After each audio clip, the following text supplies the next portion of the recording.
la mejor manera. Hoy vamos a tener una historia que nos resulta increíble, pero bueno, es que la vida está llena de esos procesos. Hoy vamos a conocer a Carlos Ureña Jr., a Carlos Ureña padre, y a doña Isabel. Doña Isabel, Carlos nace y está en coma, está en estado vegetativo durante 4 años. Y la historia de él es impresionante porque resulta que tenía un pronóstico reducido de vida, un pronóstico de posibilidades muy pequeñito, y hoy es profesor universitario, tiene una maestría, es enfermero, tiene una especialidad en adulto mayor. Entonces, la vida nos da la oportunidad siempre de decir sí, aunque tengamos una montaña enorme de frente. Así es, y es que cuando conversábamos, Rafa y yo, precisamente una de las cosas que más llamaban nuestra atención es, vamos a ver, estamos hablando de un profesional y demás, y estamos hablando de 4 años en coma. Entonces, realmente necesitamos conocer... Y los primeros 4, ¿verdad? Ajá, que son claves. Totalmente. Entonces, ocupamos conocer a este ser humano y ocupamos conocer a esta historia. Y por eso, desde ya, bienvenido Carlos papá, y bienvenida Isabel. Gracias. Muchas gracias por aceptar la invitación, Carlos. Muchas gracias. Muchas gracias. Muy buenas noches a toda la audiencia y agradecerles por este espacio que es muy importante, y creo que esto nos ayuda a seguir creciendo. Con cada historia, día a día, vamos aprendiendo cada uno de cada proceso. Muchísimas gracias, don Carlos, bienvenido. Muchísimas gracias, buenas tardes, buenas noches a toda la teleaudiencia, y aquí estamos para relatar algo de la historia de nuestro hijo. Y además agradecidísimos porque ustedes se vinieron hoy desde Pérez Celedón para estar con nosotros. De verdad, muchísimas gracias. Doña Isabel, bienvenida. Bueno, gracias, y un poco compartir lo que hemos vivido y la experiencia tan inmensa de ser madre de un increíble hijo. De un luchador de vida. De un luchador, sí. Qué impresión cuando se escucha la historia de verdad, Isabel. Sí, de verdad realmente, que sí. Y realmente por eso dijimos, ocupamos también tener la historia de papá y mamá, porque detrás de 4 años en coma, los primeros 4 años de vida, como bien dice Rafa, hay una mamá y un papá en cuido, en esperanza, en fe, pero es que una cosa es decir 8 días, pero 4 años. 4 años, sí, y una mamá demasiadamente terca. Terca en el sentido de que nunca me di por vencida. Isabel, ¿cómo empieza la historia? La historia de Carlos empieza cuando hay un tema dentro de tu vientre, ¿verdad? Hay un desprendimiento de placenta. Sí, esta historia empezó un 29 de septiembre del 91. Yo llegué a Sala de Partos ese día como a la 1 de la tarde, ya iba lista, preparada para dar a luz, pero las cosas se fueron complicando toda la noche.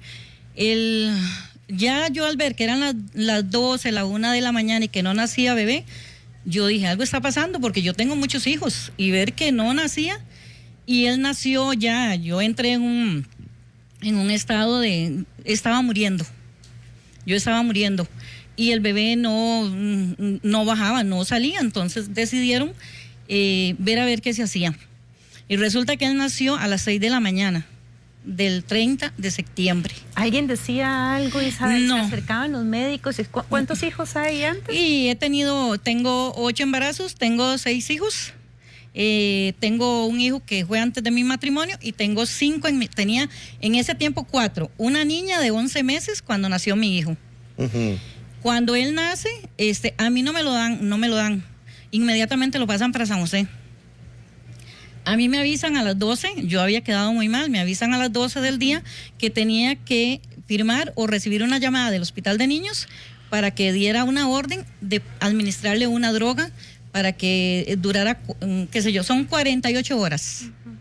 Y eso lo hacen, a mí me dan la salida y yo otro día me vine para el hospital de niños. Cuando yo llegué, yo no lo había visto, era un bebé de 800 gramos, era una cosita que... Bueno, el pañal, lo metíamos en el pañal y usted un vio. frijolito. Por supuesto, esa es la verdad. Sí. Y ahí empezamos fue muy duro porque yo tenía una bebé que amamantaba. Entonces yo viajaba todos los días.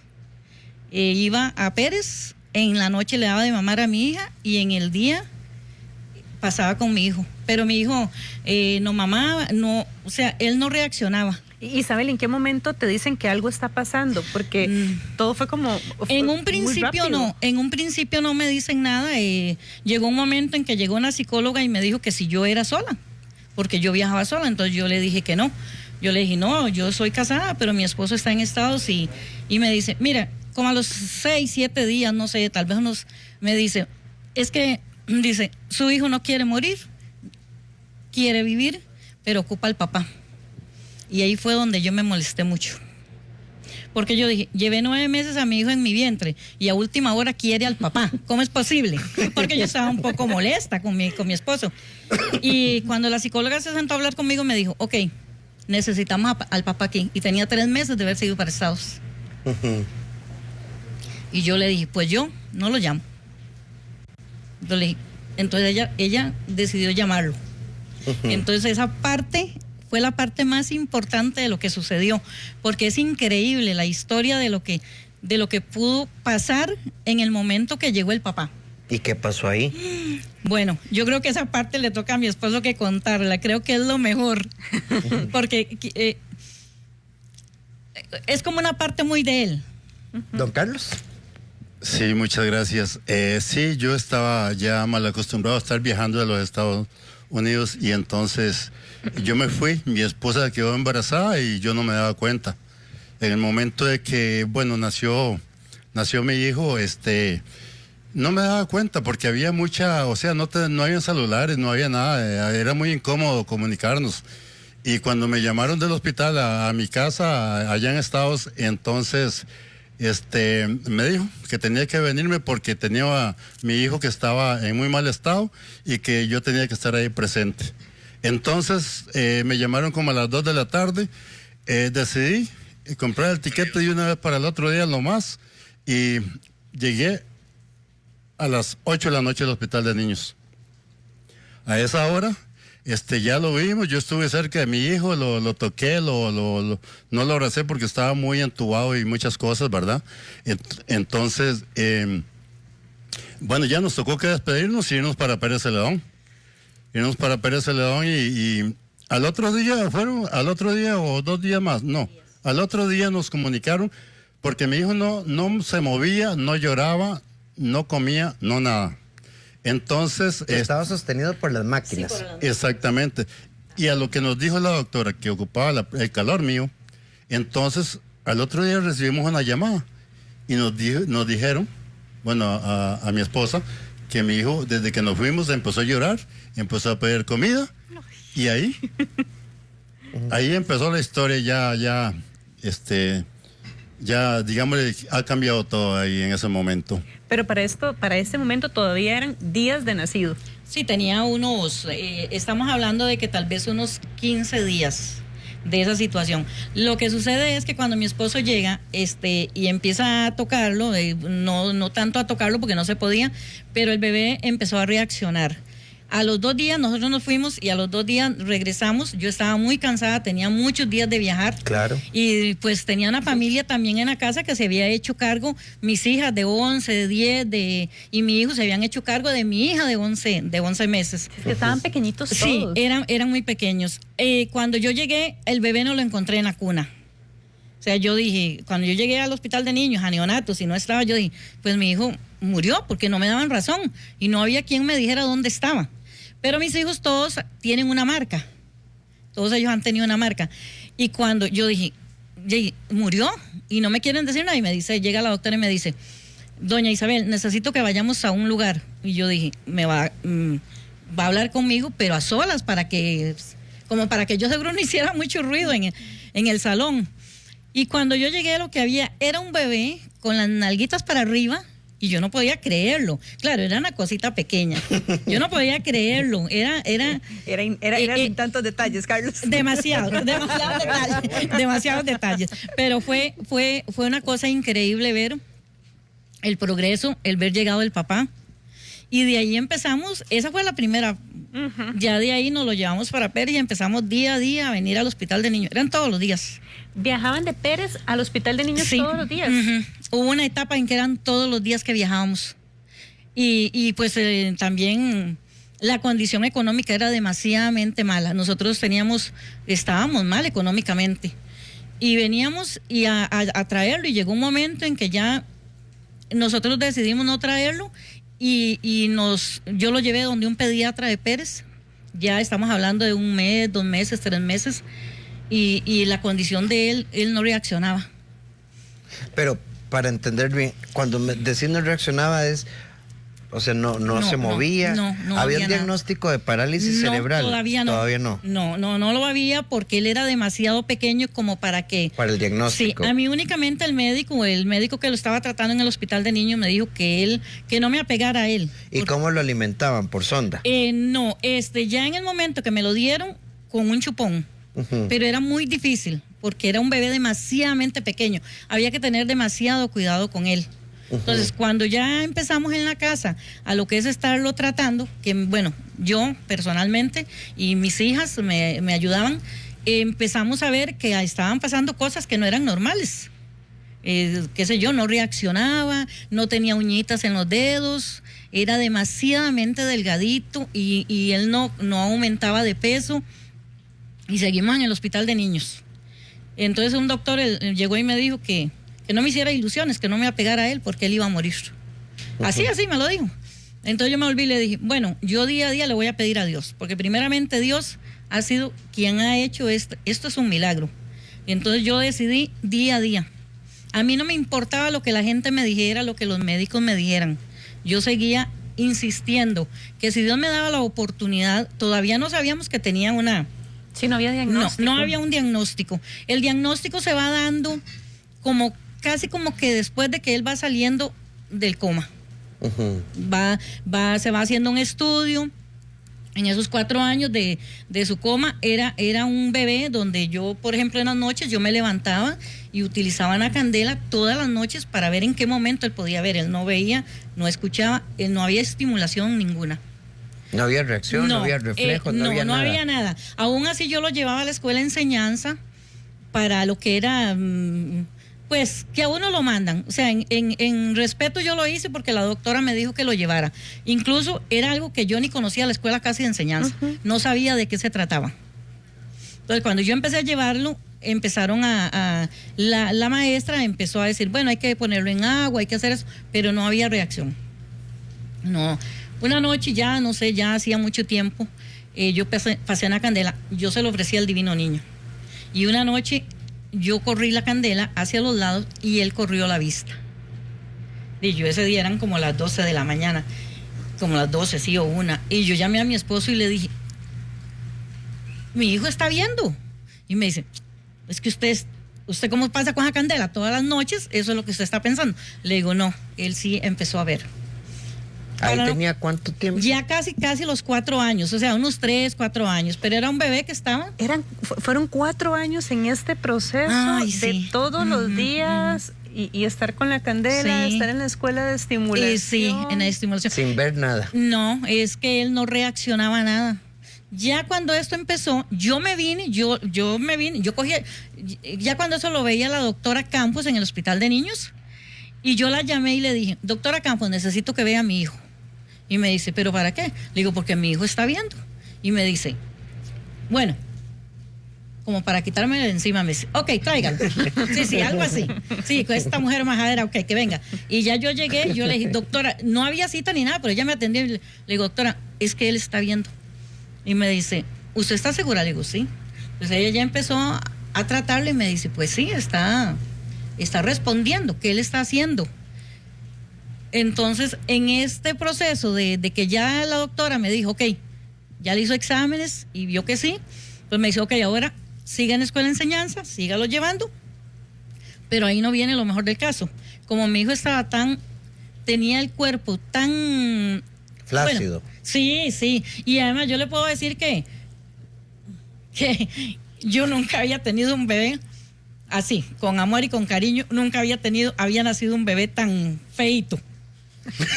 En serio, era un bebé que tenía todo fuera de serie. A él no se le podían poner zapatos, él tenía los pies vueltos, las manitas, las orejitas de él era como acá. Entonces era una cosa que todo el mundo no se fijaba en la mejor forma, sino que era como como para ver aquella cosita que yo andaba.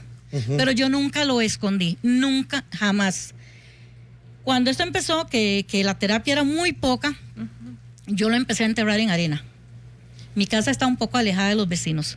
Yo lo empecé a enterrar a escondidas, que mis hijas se ponían muy enojadas, y lo amarraba en cruz en una tabla. Así lo usaba yo, para que sus manos no se metieran hacia los lados. Sí. Yo lo enterraba. Por no sé cuánto tiempo o no sé por cuántos años yo lo hice, y cuando yo le conté a la doctora Campos, ella se molestó mucho. Porque hay otra cosa que a ellos, cuando ellos empiezan a reaccionar, a ellos les dan un medicamento, que son drogas.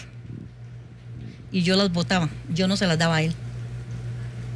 Eso yo se lo conté a la doctora cuando mi hijo ya tenía 9 años.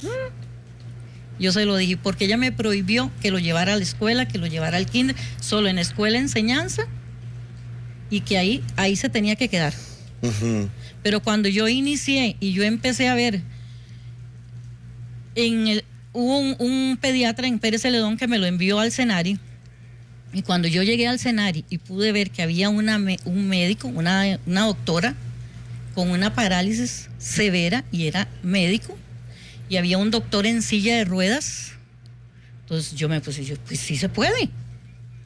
¿Y quién me va a quitar a mí esto que yo estoy pensando? Y ahí fue donde yo inicié la lucha. Pasé por encima de mi esposo, por encima de mi papacito, que en paz descanse. Fue donde yo dije, sí se puede que él sea un profesional, que él no vaya a ser un estorbo para nadie. Económicamente, malísimos. No había posibilidades de llevarlo a terapias, nada. Pero lo empezamos a luchar. Cuando en la escuela me dicen, en escuela de enseñanza, que él se tiene que quedar, y la doctora Campos me dijo, si usted lleva a este niño a una escuela que corriente, yo la puedo denunciar también.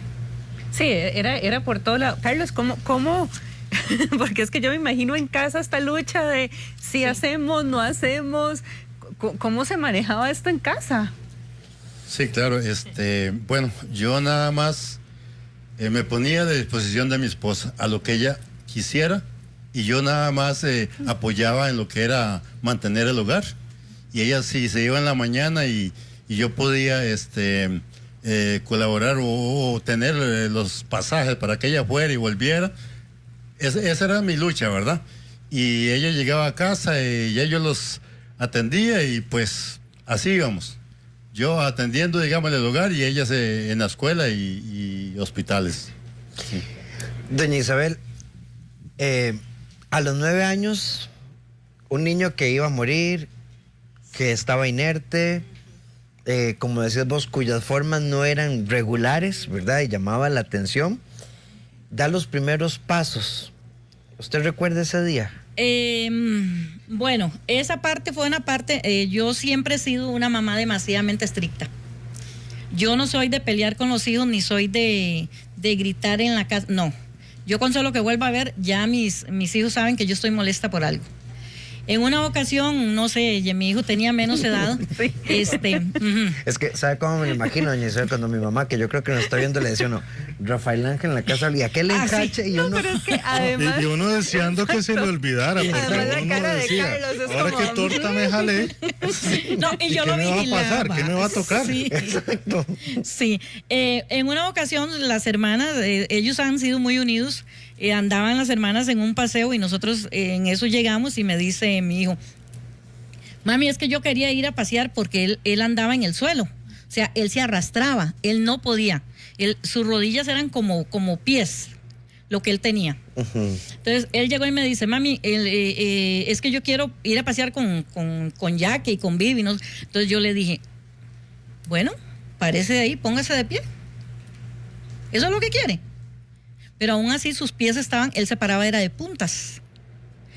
Y con la doctora que teníamos en el Senari, ella utilizaba una palabra que él era un paralítico cuando yo lo empecé a llevar. Entonces, cuando él me habló de un paralítico, recuerde que es algo muy, muy bíblico. Entonces yo, en un principio, yo no me quedé callada por educación. Cuando a los Como a los 3 años de ella estarlo tratando, llegó un nuevo médico que iba llegando de Estados Unidos, que eso fue lo mejor que pudo haber pasado. Él inmediatamente que lo vio, lo atendió, y de una vez él dijo, bueno, se van a hacer las primeras operaciones. Imagínense, era el talón de Aquiles, le sacaron de un lado y le pusieron tendones en otro lado, estuvo enyesado, bueno, no sé cuánto tiempo en el escenario, fue una etapa durísima, demasiado dura. Estuvimos viviendo en casa de mi hermana Alicia en Heredia puedo decirle que por años. La terapia era muy, muy dura, muy difícil con las 2 piernas. Por cierto que ahí está con las 2 piernas enyesadas. Y fueron 6. 2 meses aproximadamente a partir de la primera cirugía. Sí, fue muy difícil. Hay etapas muy difíciles y tal vez se me van a pasar cosas muy importantes. Pero yo le puedo decir que cuando nosotros iniciamos, lo primero, en lo terca que he sido, lo puse en el Kinder de San Rafael Norte, donde la doctora Solán, esta doctora estaba muy enojada del Hospital de Niños. Y luego lo puse en la 12 de marzo, que en Pérez Celedón, en ese tiempo, era una de las mejores escuelas, o es una de las mejores escuelas. Ahí tuve una lucha de 3 años en pura guerra con el director. O sea, nos peleamos 3 años, no nos queríamos, nos odiábamos, porque yo estuve 1º, 2º y 3er grado con él sentado a la par de él. Y me acusaba. Entonces, en ese tiempo él no manejaba todavía casi la mano. Su mano derecha era exactamente. Entonces yo cogía y le iba llevando, y luego, después de que salíamos a la 1 de la tarde, salíamos, porque eso fueron 3 años, íbamos a estudiar. Mi esposo nos hizo una pizarra como de 2 metros en un corredor grande, y ahí empezábamos a estudiar tal vez hasta las 10 de la noche para poder. No había descanso. No había descanso. La niña, increíble, no voy a mentar nombres de profesores, porque en realidad en la escuela 12 de marzo tuvimos personas ángeles, personas que nos ayudaron mucho. Cuando empezó esta guerra con el director, es que no se podía. Había que hacer un servicio. Había que hacer adecuaciones que no se estaban preparados. Luego yo insistí en la adecuación significativa para poder que él se pusiera de pie cada hora por los aparatos que usaban las piernas. Porque ese aparato es el segundo. El primero era más grosero. Era puro hierro y le pellizcaba las piernas. Tenía que dormir con él, además. Y tenía que dormir. Entonces, en la escuela 12 de marzo fue una etapa donde no hubo tanta discriminación, porque en realidad los padres, todos los compañeros, siempre estuvieron ayudándole. Ahora, Carlos, cuando vos escuchas a tu mamá hablar así Y además la acusa. Sí, con tanta, Sí, claro. con tanta. Y me de hecho, pellizcaba, dice. Sí, cuando. Me acusaba. Incluso, Carlos, vos hablas de una lesión cerebral, ¿verdad? De un montón de cosas. Y con una maestría, consultor, profesor, enfermero, especialidad en gerontología. Gerontología, correcto. Un niño completamente atrofiado. Y hoy uno te ve que usas prácticamente el bastón Como un apoyo. Como un apoyo. No es dependiente. Cuando vos escuchás todo esto y mirás hacia atrás, ¿vos tenés conciencia de todo esto? Mira, qué difícil, porque todo esto es un proceso bastante duro. Y lo que yo viví, pues, no es fácil para nadie. Mis hermanas tuvieron que sacrificar ese amor materno. Claro. Que fue muy duro. De hecho, mi hermana de 11 meses, nosotros no nos queríamos. Porque mi hermana decía, es que usted acapara toda la atención de mami. Mamá. ¿Verdad? Y tal vez ella no entendía el por qué estaban pasando las cosas. Y eso fue lo más difícil, tener que empezar de nuevo la marcha, como bien ella lo decía. A mí me gusta andar en la calle, o sea, me gusta pasear, me gusta hacer de todo. Y todos los fines de semana ellas se acostumbraban a ir al cine, a hacer cualquier cosa. Pero yo siempre quería como estar ahí, acompañarlas. Y ese día, en la mañana, yo me levanté y yo dije, yo puedo. Yo dije, yo puedo. Es fácil decirlo ahora, por la posición en la que me encuentro. Pero cuando se quiere, se puede. Y se logran los objetivos. ¿Y recordás ese día? Exactamente. Claro, ese como día. si fuera ayer. Como si fuera ayer. Claro, sí, estaba bravísima. Yo me levanté, abrí la puerta, me puse los aparatos, porque todavía utilizaba esos aparatos. Los tutores. Sí. Sí. Que por ahí teníamos una fotografía de estos tutores. Imagínate que cada zapato pesaba 1,5 kilos. Sí, de los anteriores. Y yo dije, bueno, si quiero salir adelante y quiero ser alguien en la vida, tengo que proponerme el objetivo de querer hacerlo. Porque es muy fácil. Ahí tenemos unos, ¿verdad? Correcto, esos son los segundos. Los primeros aparatos eran metálicos. Pellizcaban, eran cansados. Pero ¿Qué edad tenés para el momento en que estás usando estos aparatos? ¿a partir de cuánto? Creo que tenía unos 7 años. Y es que imaginar, Unos 7 años, sí, cuando se inició, porque los tuvo unos 4 años, los tuvo que utilizar, porque él inició una marcha a los 9, 10 años casi. imaginar a un niño de 7 años Sí. usando estos aparatos realmente, imaginamos el tema del dolor, Carlos. No, yo había momentos que yo no quería vivir. Yo a veces uno dice, ¿qué estoy haciendo aquí? ¿Por qué Dios me tiene aquí? ¿Será un castigo? ¿Qué estaré pagando? A veces uno no entiende ese tipo de situaciones. ¿Será que mis padres no me quieren? ¿Esto con qué? 7, 8, 9 añitos. Sí, correcto. Cirugía tras cirugía, complicaciones, dolor. Y yo había momentos en que decía, ya no quiero vivir, ya no quiero seguir más en esto. Pero al final de cuentas, lo que yo entendía era que Dios me tenía ahí para un propósito. Todo ese dolor, todo ese sufrimiento durante todo este proceso era para un objetivo. Y era para seguir adelante, para brindar apoyo. Y gracias a Dios primero y a mis padres y gente que me apoya, he logrado muchos objetivos Todo que lo que has muchas logrado, veces claro.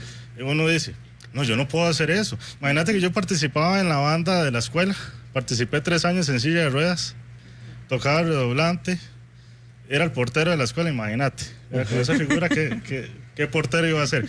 Pero yo era de las personas que a mí me decían, Carlos, vos nos puedes ayudar con tal actividad. Y sí, aunque yo no supiera, yo me lanzaba. ¿Cómo fue este proceso de escuela, Carlos? Porque mamá relata que te acompañó esos primeros años y nos relata su posición adulta de me peleé con el director y demás. Pero ¿cómo lo estaba viviendo ese niño pequeñiñito? Viera que un poco difícil por el tema del bullying. Sufría mucho en ese aspecto. A raíz de que no caminaba en una adecuada posición, sufría mucho en ese aspecto.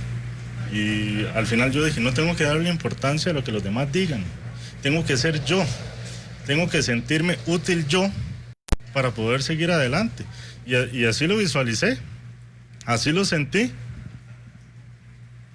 Y me gradué sin ningún problema. Luego pasé al colegio igual.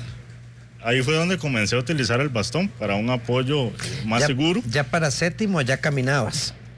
Inclusive 4º, 5º año de escuela. Sin los tutores. Sin los tutores. Y ya a partir de 4º ya no había el acompañamiento, ya no estaba el acompañamiento de mamá. Fueron los primeros 3 ya años. no me dejaron. Es que vieras cómo me llama a mí la atención ese acompañamiento. Vieras que... No, viera que bastante difícil porque yo he sido una persona que a raíz de ellos me he exigido yo mismo. Claro. Entonces ella me decía, si usted no me saca para arriba de 90, ni me vuelva a ver. Y claro, a veces la maestra llegaba y me entregaba la nota y me daba el pellizco. Y yo decía, pero ¿por qué me está pellizcando si no me estoy quedando? Y me acusaba.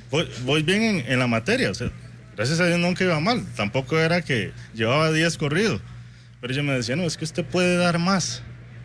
Entonces, eso siempre se me quedó en la mente. A partir de ahí yo dije, sí, tienes razón, yo puedo dar más. ¿Por qué no? Y Carlos, si ese salto de la primaria a la secundaria, si la primaria fue difícil, y vos sabes que cuando Jackson y yo, junto con el apoyo de Douglas y nuestro productor Juan Garita, empezamos a crear esta idea de ¿y ahora qué? Es crear precisamente esta cultura. Esta cultura de amor, una cultura de respeto, una cultura de reconocimiento, de vernos como un equipo, ¿verdad? De vernos todos como un equipo. Pasas al colegio, ya con el bastón. ¿Cómo fue esa secundaria? ¿Y ya mamá te empezó a soltar o...? Bueno. Me encanta porque ella nada más mueve la cabeza como me de llevaron no. primero al colegio técnico profesional. Y yo dije, sí, qué bien. Es que me hicieron una jugada muy fea. En un colegio donde yo digo, voy a salir con una carrera técnica profesional. Imagínate que la primera impresión en un prevocacional para enseñarme a hacer pizza, y yo decía, pero yo vengo a la secundaria a prepararme. O sea, a continuar mi educación, no a ser chef, digamos, por decirlo de alguna manera. Si no era lo que vos querías. Sí, era lo que yo quería. Y de ahí, pleito tras pleito, me sacaron de ahí. Porque realmente... Bueno, resulta que a los 8 días... Porque aquí tengo yo participación, diga. Esto no se puede dejar así. Esto no se puede quedar porque esto fue algo muy importante. Resulta que cuando yo lo llevo al colegio profesional, aspirando a que mi hijo, pues, que empezara a estudiar para ser un profesional, yo apenas había empezado a aprender a manejar en ese tiempo. Un día, como a las 10 de la mañana, yo fui y dejé a mi hijo y me llama y me dice como a las... Sí, temprano, y me dice, mami, que ocupo una gabacha y no sé qué, eso que se ponen, ¿verdad? Y entonces yo me quedo así, digo yo, ¿y una gabacha para qué? Mami, porque me están enseñando a hacer pizza. Digo, ¿cómo que le están enseñando a hacer pizza? Y cojo el carro. Yo cuando eso no sabía mucho, pero yo llegué al colegio y yo llegué y cuando me lo encuentro, lo tienen con todas las personas, con varios niños y están haciendo pizza. Entonces yo dentro y le digo a la señora que está enseñando, ¿y qué pasó con mi hijo? Me dice, es que a él le toca que estar acá. Le digo, no, yo a mi hijo no lo estoy educando para que empiece a hacer pizza. Dice, es que él tiene que aprender a socializar, tiene que aprender a cocinar. Ya mi hijo a esa edad sabía lavar y sabía cocinar en silla de ruedas. A partir de los 8 años. Ajá. Exactamente, su ropa, él siempre anda su ropa impecable porque él siempre lo enseñé. Es que Isabel, yo usted me lo imagino, yo ¿verdad? Bravísima, bravísima. Quítense que llegué yo. Pero además como una fuerza de mamá muy grande, sana. porque Isabel, vamos a ver, si no se hubiese exigido a este hijo de esta forma, no. Y en algunos momentos me imagino que el corazón de mamá se estrujó. Bueno, yo lloraba, puedo contarle que cuando yo tenía que llorar, lloraba a escondidas de él, porque ¿Sí? fue muy difícil. Puedo decirle que cuando los compañeros de mi hijo, de la escuela de enseñanza, ya todos ya fallecieron, porque ellos solo llegan a medir 1,30 m, con la misma condición de mi hijo, ellos van muriendo, se va estrofiando todo, los pulmones van las costillas pegan a los pulmones y ellos llegan a mi hijo le dieron más o menos ya, cuando el médico se cansó de decir que iba a morir, le dieron ya hasta los 12 años. O sea, que eso es ahí donde llega. Entonces, cuando yo empiezo a ver que el llevarlo a uno que era los mejores colegios en ese momento y que me lo tenían haciendo pizza, pero yo ese día lo saqué de ahí. Llegó una psicóloga y me dijo, mire mamacita, usted lo que necesita es psicología y psiquiatría, porque usted en este momento no ha puesto los pies sobre la tierra para darse cuenta que tiene un hijo especial. Usted no puede aspirar a nada. Y yo ese día casi Claro. Sí, entonces yo lo cogí, me lo llevé y voy y le digo al director, quiero que me dé el expediente de mi hijo. Me dice, no puede. Le digo, ¿por qué no? No. Y cuando él se descuidó, yo me robé el expediente. Ay, Isabel. Lo cogí, lo eché al basurero. Sí, lo cogí, lo eché al basurero y me fui al colegio Calderón, donde este director llegó y me dice, pero hace 2 semanas que empezaron las clases. Le digo, sí, mi hijo estaba en terapia. No le conté, le mentí. No le conté que lo había llevado al colegio. Técnico profesional. Y ahí me lo aceptaron. Ese era académico. Exactamente. Ya ahí sí, ahí sacó el 3er año con unas muy buenas. Ahí fue donde yo lo enseñé. ¿Pero qué pasa con lo de la pizza? ¿Qué pasa? No. Cuando esto pasa, yo ese día, yo misma le dije a la profesora que había dando clases de pizza, yo le dije, yo no quiero esto para él, yo quiero que él sea un profesional, que el día que yo muera, él se defienda, que él no sea una carga para nadie, ni para sus hermanas, ni para nadie. Entonces ese día, cuando yo me lo llevé, o sea, se hizo un alboroto. O sea, supuestamente la que estaba loca era yo. No estaba aceptando, no estaba permitiendo. No, eso no era lo que yo quería. ¿Y ya en el colegio académico hubo alguna adecuación particular? La significativa siempre se pidió porque era para que se le diera un descanso. Entonces a él lo molestaban mucho. Había un niño en especial que era terrible y mi hijo llegaba y me decía, mami, es que fíjese que fulano me dice esto. Ya hablé con el director y el director no me presta atención. El director era muy pasivo. Y entonces yo un día me enojé y le dije, oye, ¿y para qué tienes ese bastón? Ay, Dios. Yo se lo enseñaba que respete, pero usted también desea respetar. Eso le dije, como al segundo día. Que por cierto, la orientadora Sandra Valdivia era en ese momento la que estaba en el proceso, que por cierto un saludo para ella que está viendo el programa. En este Un saludo para Sandrita, que tuvo que haber intervenido Sandrita, en la mitad del bastón, digamos. Exactamente. ¿Cómo fue ese proceso ya en el colegio, Carlos? Igual, complicado, porque yo tenía que hacer lo que me decían. O sea, para donde me llevaran, ahí tenía que ir. Pero igual, el mismo proceso, sufría bullying, al punto que sí, tuve que pegarle a un compañero porque ya era demasiado. Ya era demasiado el acoso, ya era demasiada la insistencia por estar molestando, y tuve que hacerlo. Y ya estaba saliendo del colegio, ya estaba en 9º año, porque yo estaba en una unidad pedagógica. Y era un riesgo porque el director dice, usted pudo haber sido expulsado por esa acción. Sí, claro. Y en ese momento uno no mide consecuencias. Cuando uno se enoja, pues usted no piensa luego en las consecuencias. Al final recibí mucho apoyo de la orientadora, del director, y seguí adelante. No tuve ningún problema, finalicé el año, me gradué.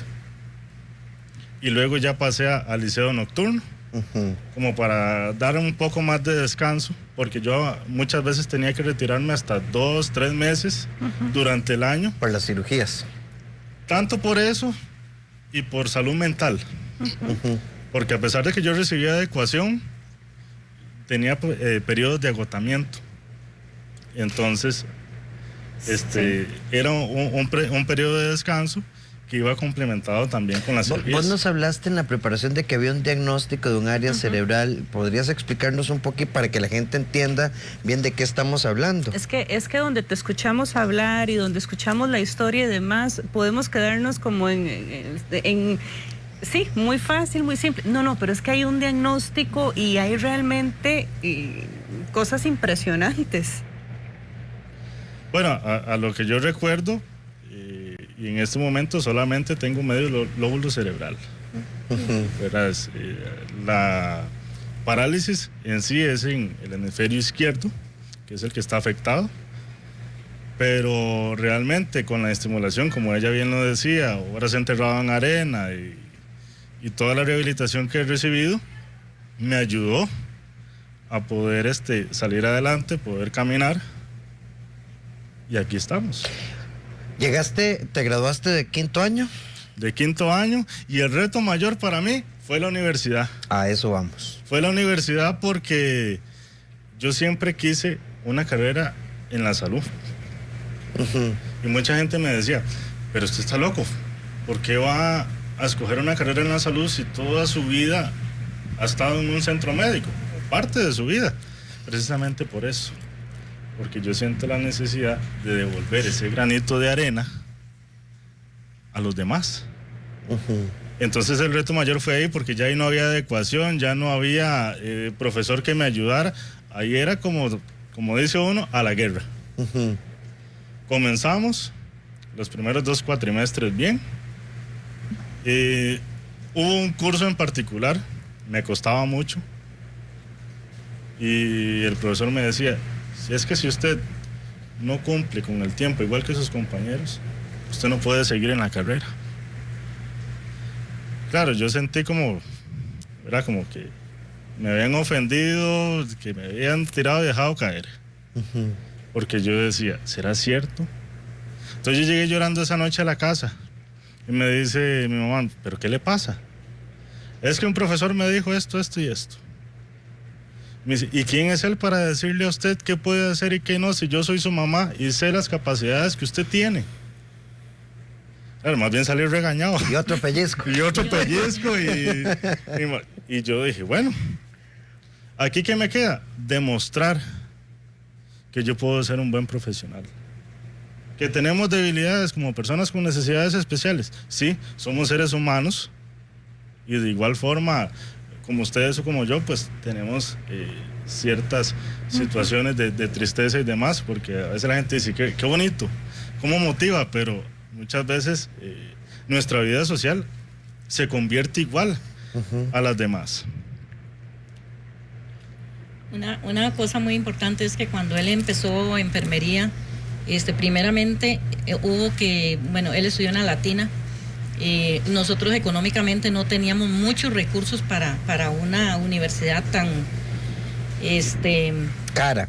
Sí, para hablarlo sí, tan cara, y además una cosa fue que nunca nos cedieron una beca, porque en la ocasión que yo traté de pedirla, lo que me dijeron fue, ¿y quién nos puede asegurar? Porque había que poner tal vez un terreno ¿y quién nos puede asegurar que él realmente va a ser un profesional? O sea, esa fue la respuesta. Entonces acá nosotros empezamos a luchar, mi esposo y yo, y luego tengo unos maravillosos hijos, 2, 3 hijas y otro hijo, pero tengo en especial una hija, que esa se partió el lomo, mi hija Jacqueline, y pagó también que le debemos, parte de su carrera, de él. Ella siempre ha sido incondicional. Entonces cuando él inicia esta carrera, que fue cuando empezaron las operaciones, que fue cuando el doctor Arias lo operó, empezó a cortarle las piernas y a enderezarlas, que eran el primer año, él fue todo ese tiempo así, en silla de ruedas y con las piernas. A la universidad. A la universidad. Y yo decía, yo en mi corazón, en el fondo, porque a mí era quien me tocaba, yo toda la enciclopedia y todo lo que hay, yo era quien estudiaba con él. Claro. Porque al principio nadie estudiaba con él, entonces, pues yo no me titulé. Pero aprendí de todo. Yo lo que llamo es que es de esas enfermeras empíricas. Sí, claro, con toda la información. Claro. Esa soy yo. Entonces resulta que cuando a él le tocó que ir a la morgue, que lo llevaron los compañeros, ya los compañeros habían hecho más amistad con él, que fueron y lo llevaron, lo ayudaron que fue a la morgue, que era como la parte que yo dije, pues yo decía, le pido a Dios que no le guste esta carrera. Yo decía que no, porque había mucha cosa, que estaba mucho obstáculo y mucha presión, y yo dije, no, ya aquí. Pero le digo yo a mi esposo, nosotros lo íbamos a esperar al bus, y mi hijo y yo tenemos una conexión que desde que nos vemos yo sé si él está triste o qué le está pasando. Tenemos una conexión increíble.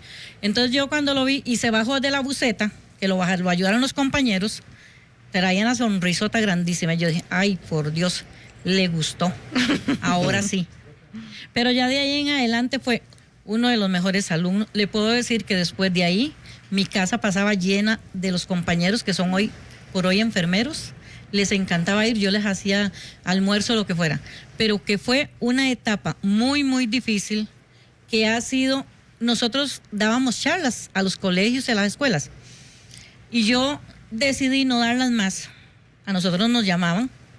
Decidí que no las diéramos más mi hijo y yo, porque uno llegaba a dar una charla y una mamá se acercaba tal vez con un hijo de 12 años, de 13 años, que la estaba golpeando, que era malcriado. Entonces ella me decía, es que usted está hablando así porque ya él está grande.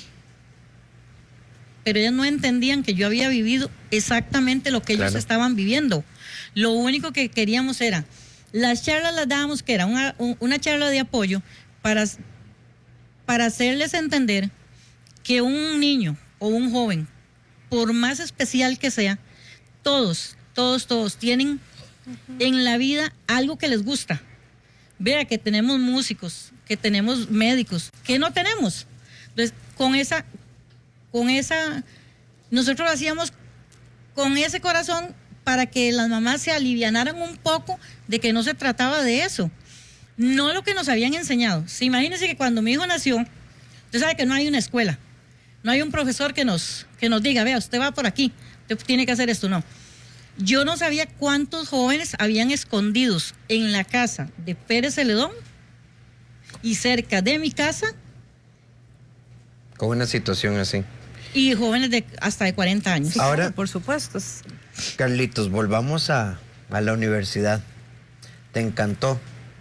¿Te graduaste bien? Claro. Y de ahí en adelante seguí estudiando. Ahí fue donde yo dije, me gusta esto. Contanos un poquito, ¿verdad?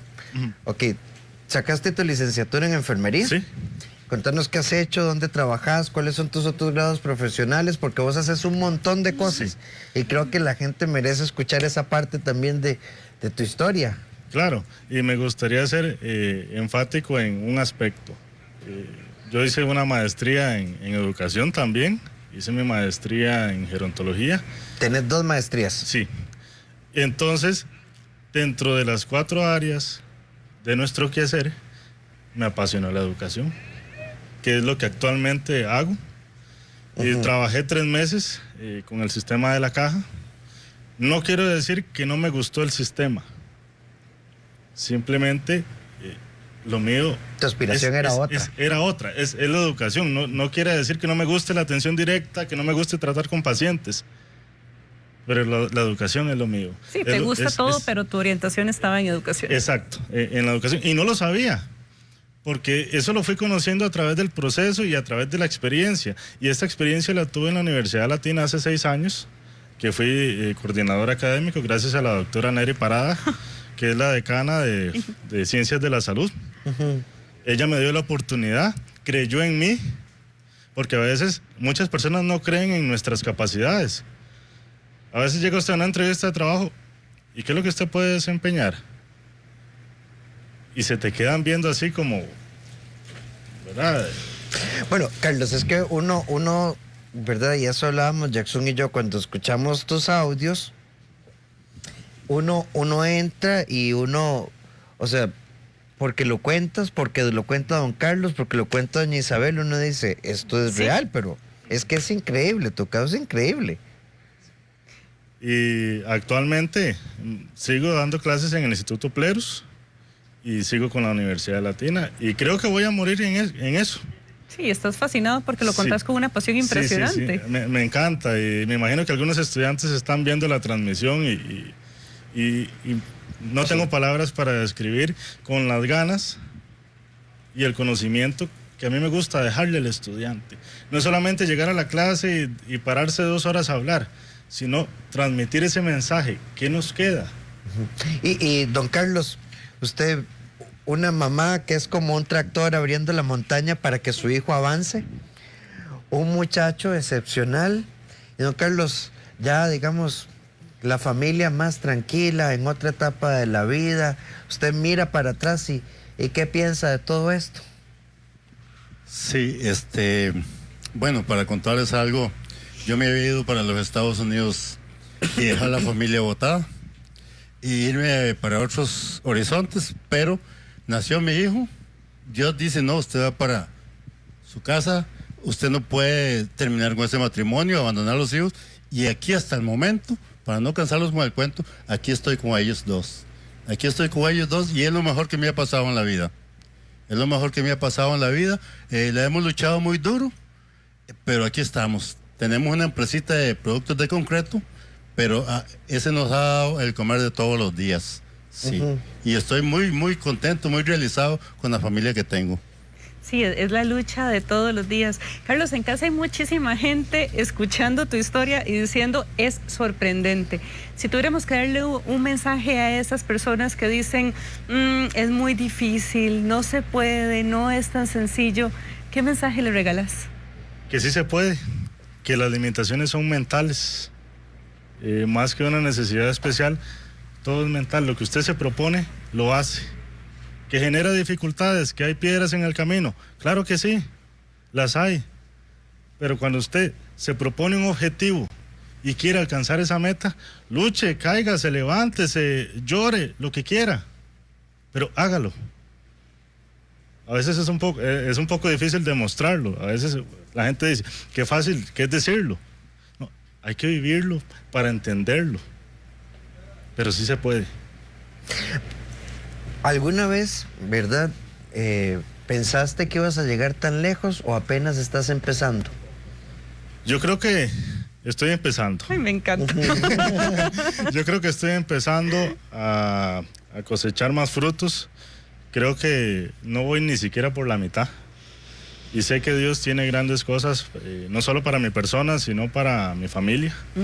Porque ellos han sido el gran apoyo durante casi 30 años. Y realmente sigo motivado. Y hoy soy 100% independiente a todo nivel. Sí, más bien no me dejan salir mucho, ¿verdad? A veces salgo y me dicen, ¿pero dónde está? ¿A qué horas viene? Y yo le digo, pero tranquila, yo estoy bien. Y ya está en una edad en la que uno no quiere que lo localicen a veces. No, yo a veces digo, ¿para qué me estará llamando? ¿Qué querrá? Sí, y no es porque uno ande haciendo nada, ¿verdad? Estudiando. Sí, por supuesto. Pues es que sigue siendo el bebé de mi casa. Y yo voy... No. ando por todo lado, o sea, yo no me limito en decir, no puedo hacerlo, yo me voy al centro, a veces me voy 3 horas. Se va al gym. Voy al gimnasio, hago un rato de ejercicio. ¿Vas a trabajar? Trabajo desde la casa por ahora, por el tema de la pandemia, pero me gusta organizarme con el tiempo, ¿verdad? Que las actividades sean cronometradas y que si esa actividad que estaba cronometrada y se me sale de ese hilo, ya me descontrola a mí el día, ¿verdad? Porque yo sí soy muy planificado en mis cosas. ¿Verdad? Sí, estructuras, cuadritos. Así es bonito. A mí me gusta así también. Doña Isabel, una de las razones, y don Carlos, por los que queríamos también tenerlos a ustedes, no es solo porque hay 4 años en la vida de su hijo que él estuvo en coma y fue sorprendente lo que ustedes hicieron. Pero también hay muchas mamás, muchos papás, muchos hermanos, hermanas, abuelitos, con diagnósticos que dicen, con el corazón quebrado y con una condición en la que, bueno, los que hemos tenido la oportunidad de estar en neonatos y ese tipo de cosas a veces es desesperanzador. ¿Cómo nos sostenemos, doña Isabel? ¿Cómo nos sostenemos, don Carlos, en la esperanza cuando todo está en contra? Bueno, principalmente cuando ya he tenido varios hijos que supuestamente uno empieza a creer que son normales en la vida, y pues uno nunca espera. Yo nunca esperaba, yo lo tuve a él a los 31 años. Y una de las cosas que yo veía, que a mí me molestaba mucho, es que yo veía llorar a las madres que iban a la escuela de enseñanza con hijos en la misma condición de mi hijo. Y yo nunca, yo siempre, una cosa muy importante es que yo siempre creí en Dios. Y hay 2 cosas muy importantes. Yo tuve 2 primos donde los papás realmente los tenían descuidados con una situación especial. Andaban como los mandaban donde una tía, donde nadie los quería. Entonces una de las cosas que yo me propuse y que yo les digo a ellos cuando íbamos a reuniones, que sí se puede, que hay que confiar en Dios. Primero. Segundo, tener paciencia. No medicar a los niños. Yo no los medico, yo a mi hijo nunca lo mediqué. La doctora Campos sabe, cuando yo llegué y le dije, ¿por qué? Porque a ese niño lo sientan al frente del televisor como un robot. No actúan, no lloran, no zapatean. Doña Isabel, don Carlos, nos quedan 30 segundos. Qué lindo, ¿eh? Qué lindo. Para mí ha sido muy gratificante que Dios me haya mandado este hijo así, y un hijo normal, con sus defecticos, pero hemos podido salir adelante. Yo nunca me preocupé por la salud de él, nada más yo apoyaba a mi esposa y mi esposa me daba a mí los resultados de lo que iba pasando, y yo como que si nada estuviera pasando, y actualmente estoy igual. Bueno, entonces yo creo que el mensaje es fe, esperanza, terapia, coordinación con los médicos, respetar tratamientos y luchar ahí entre todos. Pero ¿verdad? Rafa, algo muy importante, el querer uno hacer las cosas, porque claro, si usted tiene los medios y tiene la oportunidad y no la aprovechás, eso sí es cierto. No tenemos cuándo. Entonces yo siento que yo quise la oportunidad, quise salir adelante y hoy estoy acá. Y hoy le dimos y lo aprovechó. Así es. Doña Isabel, muchísimas gracias, de verdad. Muchísimo gusto. Carlos, muchas gracias. Carlos, gracias por ser testimonio, ejemplo, por abrir tu corazón. Y sí, no vas ni por la mitad de lo que te falta. Muchas gracias, de verdad, por inspirarnos. Agradecerles a ustedes por la invitación y este espacio y que siga creciendo. Muchísimas gracias. Nos vemos mañana a las 6 de la tarde. Una historia, el cáncer de mama me llenó de vida. No pueden perderse la historia de Giselle mañana. Así es, 6 de la tarde en punto, su Canal 8 los espera. Un abrazo y que tengan una feliz noche. Hasta mañana.